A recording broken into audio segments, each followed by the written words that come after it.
Box office దగ్గర ఉస్తాద్ రాంపోతినేని నటించిన latest movie double smart cinema audience ముందుకు వరల్డ్ వైడ్ గా భారీ లెవెల్లో వచ్చేసింది. మొదటి పార్ట్ భారీ సక్సెస్ అవ్వడంతో సీక్వెల్ మీద అంచనాలు ఓ రేంజ్ లో ఉండగా ఆడియన్స్ ముందుకు వచ్చిన ఈ సినిమా మొదటి ఆటకే మిక్స్డ్ రెస్పాన్స్ ను సొంతం చేసుకుంది.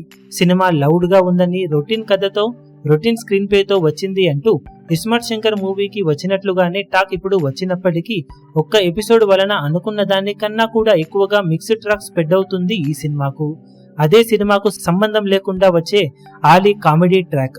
ఒకప్పుడు పూరి జగన్నాథ్ సినిమాల్లో హైలైట్ అయ్యే ఆలీ కామెడీ ట్రాక్ తర్వాత టైంలో అవుట్డేటెడ్ అయిపోగా చాలా టైం ఈ సైడ్ కామెడీ ట్రాక్ ను పక్కకు పెట్టేశారు మేకర్స్. కానీ డబుల్ స్మార్ట్ తో కథకు సంబంధం లేకపోయినా ఆలీ కామెడీ ట్రాక్ ను తిరిగి యాడ్ చేయడంతో చూస్తున్న ఆడియన్స్ కి అది ఏమాత్రం నవ్వు తెప్పించకపోగా మరింత చికాకు తెప్పించింది.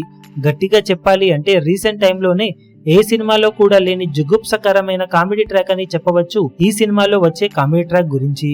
దాంతో ఆ ట్రాక్ వలన సినిమాకు మరింతగా మైనస్ జరుగుతూ ఉండగా సోషల్ మీడియాలో సినిమా చూసిన వాళ్ళందరూ కూడా ఆ ట్రాక్ ను సినిమా నుండి ఎంత త్వరగా వీలైతే అంత త్వరగా డిలీట్ చేసి చేయడం బెటర్ అని, టాక్ మరింతగా బెటర్ అయ్యే అవకాశం ఉంటుందని, ఇస్మార్ట్ శంకర్ తో మ్యాచ్ చేసేలా అప్పుడు సినిమా ఉంటుందని అభిప్రాయపడుతున్నారు. ఓవరాల్ గా చాలా మంది ఆ ట్రాక్ ను ఇప్పుడు రిమూవ్ చేయాలంటూ సోషల్ మీడియాలో కూడా కామెంట్స్ చేస్తూ ఉండగా సినిమాకు ఏమాత్రం సంబంధం లేని ట్రాక్ అవ్వడంతో ఒకవేళ డిలీట్ చేసినా కానీ పెద్దగా సినిమాకు ఇబ్బంది ఉండకపోవడంతో అలా ట్రిమ్ చేయడమే బెస్ట్ అని చెప్పవచ్చు.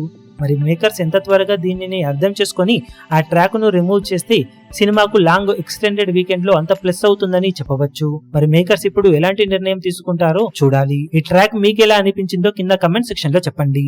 ఈ వీడియో మీకు నచ్చినట్లయితే లైక్ చేయండి, షేర్ చేయండి, ఛానల్ ను సబ్స్క్రైబ్ చేయడం మాత్రం మరవకండి. ఏ చిన్న అప్డేట్ ను మిస్ అవ్వకూడదు అనుకుంటే బెల్ ఐకాన్ ను ప్రెస్ చేయండి.